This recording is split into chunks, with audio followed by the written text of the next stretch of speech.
First tonight, some Hawaiian Airlines passengers have been waiting at local airports for hours due to a navigational problem that's delaying several inter-island flights. The company says a malfunction in a multi-mode receiver unit interrupted reception of the global positioning satellite system at about 2 this afternoon. That led the airline to temporarily ground 14 of its 20 Boeing 717 aircraft. Some travelers reported waiting on their plane at the gate for a long time before finally getting off and still not having an updated flight time. By 6:45 this evening, the company said it had returned 8 of the 14 grounded planes back into service. Most of them resigned to the fact that they're going to be 4 hours late. They started, picking up food and sitting on the floor and, waiting for their late flight. If it was a system issue, we couldn't do anything about it. You just waited. You just have to wait till and see what happens. Hawaiian determined that the fault occurred in multi-mode receiver units that had been upgraded over the past several months as part of an FAA mandate. The airline says it deeply apologizes for the inconvenience and that it's working to consolidate flights to get travelers to their destinations as soon as possible. Happening now on the Big Island, police are searching for Francis Savea. The 35-year-old Hilo man is wanted for questioning in a domestic violence investigation. Police say he has a tattoo on his chest and a scar on his left eye. Anyone with information is asked to call Crime Stoppers. That number is 961-8300. Also on the Big Island, an officer-involved shooting ended with a fugitive behind bars. The shooting happened in Mountain View at about 8:15 this morning. Paramedics and police were responding to reports of an unresponsive person in a car on Ihope Road. Investigators suggested that the vehicle appeared to be stolen. Pahoa police tell us that the suspect then drove into a garage, damaging the front of the vehicle, then reversed towards the direction of an ambulance, 2 firefighters and a resident. One officer fired a single shot. That officer, who has 13 years of service, has been placed on leave with pay, which is standard procedure with any officer-involved shooting. Authorities arrested Michael Suarez of Hilo on a no-bail warrant and for reckless endangering. No injuries were reported. A Molokai police officer has been arrested accused of drug crimes. Authorities took Officer Daniel Imaguri into custody in Kaunakakai at about 5 o'clock yesterday evening. Investigators said they got a tip earlier this year that he may have been involved with drug activities. Police executed search warrants on his cell phone, computers, and lockers and booked him for promoting drugs, criminal conspiracy, and other offenses. Any wrongdoing by any of my officers will not be tolerated. Any Maui Police Department employee that violates the law will be held accountable, both criminally and internally. As with any arrest, Officer Imaguri is presumed innocent until proven guilty in a court of law. Imaguri was released pending investigation. He has been with the department for nearly 10 years and spent most of that time with the Molokai Patrol District. He was placed on leave with pay and his police powers have been temporarily removed. Now to the latest twist in the trial of a man accused of killing a Kalihi woman in her home more than 3 years ago. Junlei Irorita was charged with second-degree murder for the death of Helen Prestosa. Yesterday, under a deal with the prosecution, he changed his plea to no contest to the amended charge of first-degree assault. The 29-year-old agreed to be sentenced to a maximum of 10 years in prison. The parole board will determine how much of the sentence Irorita will have to serve. The prosecutor says he's not pleased, but his office believes this is a reasonable outcome.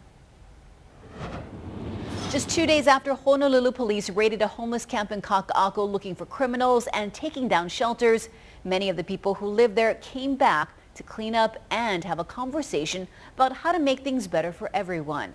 Our Casey Lund was there as members of the group shared their frustrations and their hopes for the future. Lisa, the crackdown in Kaka'ako was one of several over the last few days that we've been covering extensively. A more intense, targeted operation by HPD to track down dangerous criminals with outstanding warrants and get drugs off the streets. But I spoke to those who were doing nothing other than illegally camping. They say last week's enforcement was downright cruel. We'll get it like the big stuff like that. Yeah, so it would be a lot more helpful if we can get it closer to the roadside. It's not hard to work together. So I don't understand why they came and swept us the way they did this last time. That was really harsh, if you ask me, brutal and unnecessary. Absolutely unnecessary. Because if they wanted us to move, all they had to do was ask. Oh, I remember when I first started coming out here. Lindsay Pacheco has lived just outside Kaka'ako Waterfront Park for 5 years, but it's never been permanent. We've been asked several times to move from this area for special events that are going to happen here in the park. And we've humbly moved, peacefully. But Thursday night's operation was different. We never know when they're going to come back. And we never know if they're going to do that again. Lindsay works with a group called Hui Aloha, one of several organizations working to solve what feels like an unsolvable problem. Their mission today... They put it in the corner over here. This is what we call home. The best thing we can do is keep it as clean as possible. We're not trying to be an eyesore for the public or for anybody, but we know we are. However, we're trying to make it not so bad of an eyesore. Aside from cleanups like this one, part of Hui Aloha's mission is to find a long-term plan for the houseless community in the city's core. We're losing our aloha here in Hawaii for each other. Today, Lindsay and Hui Aloha organizer Alani Apio shared their group's vision with State Senator Sharon Moriwaki. Essentially, they look to encampments like the one that's developed on the west side, Pu'uhonua o Waianae. And we're basically contained in one area, where we're not spread out so much, you know? And we can bring in services. Yes. And they can be concentrated and efficient. If you go out there and walk through their village, they love each other. They're not perfect, but they have managed, even in that situation. The group is working with Lieutenant Governor Josh Green to find a suitable spot somewhere near Kaka'ako. It's far from official, but the coalition is hopeful. At last count, 89 people from Kaka'ako have signed up and said, yes, we will abide by the rules of the community, and we're ready and willing to move there. There are problems. There are people on drugs. There are people committing crimes. And you know, how do you ferret that out for people who really care and want to do something like this group who wants to clean up, who wants to find housing? During those recent police raids over the last few days, 40 people in total were arrested with a total of 200 outstanding warrants. In the Kaka'ako area alone, 11 people were taken in with a total of 67 warrants. I'm Casey Lund, Hawaii News Now. 2 men were rescued after they were drifting in waters between Maui and Molokai for about an hour. Maui firefighters said they were about 4 miles offshore of the sands of Kahana. The men reported their vessel ran into mechanical problems. No injuries were reported. On Kauai, a 34-year-old Kapa'a man has died after his motorcycle crashed in Kapahi this morning. Investigators said he was driving on Kawaihau Road at about 10:30 when he apparently lost control, crossed the center line and hit a pickup truck. He was pronounced dead at the scene, at the hospital. His name has not been released. Hanapepe residents were able to escape before a brush fire spread to their home.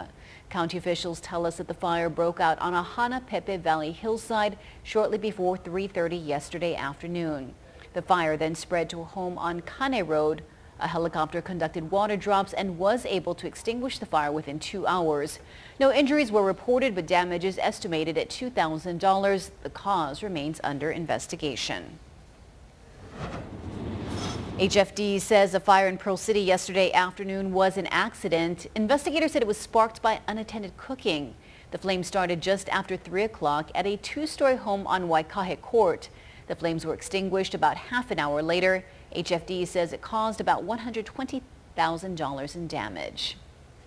Turning to weather, so far it has been a beautiful weekend to be outdoors. Will we keep that going on Sunday? Jen has your first alert forecast. Hey, Jen. Picture perfect, Lisa, to be outdoors, and 2 records today. Tying records, you can see reaching well into the 90s in some spots, but for the most part, we're in the mid-80s, so we will continue to see the heat as we head in the next several days, and the trade winds fading away ever so slightly by tomorrow, so a big slowdown for us. We did have some breezy conditions during the afternoon that helped us out ever so slightly. Temperatures dipping back down into the 70s tonight, waking up to temperatures in the low 70s, so that's a springboard to warm temperatures during the afternoon hours, and you see those east winds at 5 miles per hour.